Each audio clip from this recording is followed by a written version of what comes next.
નમસ્કાર CB24 news સાથે હું રેશમા આપનું સ્વાગત કરું છું. અમદાવાદ શહેરના ચાંદખેડા, જગતપુર અને વંદે માતરમ પટ્ટા ઉપર તસ્કરોનો આતંક સતત વધી રહ્યો છે.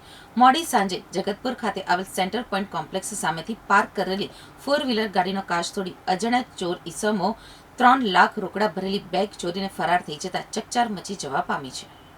મળતી માહિતી મુજબ ગોદરેજ ગાર્ડન સિટી વિસ્તારમાં રહેતા વેપારી દીપક કુમાર વોરા સાંજે પોતાની મરાઝો ગાડી સેન્ટર પોઈન્ટ કોમ્પ્લેક્સ સામે અક્ષલ હોસ્પિટલ નજીક લોક કરીને ગયા હતા.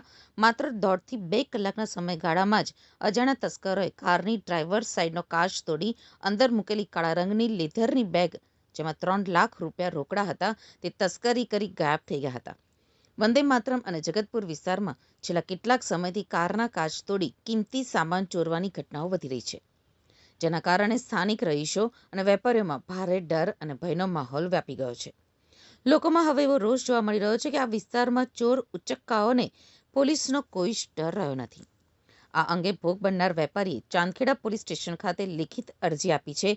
હવે જોવાનું એ રહેશે કે ચાંદખેડા પોલીસ આ ચોર ટોળકીને ક્યારે જેલના સળિયા પાછળ ધકેલે છે અને વંદે માતરમ જગતપુર વિસ્તારના નાગરિકોને ભય મુક્ત કરાવે છે.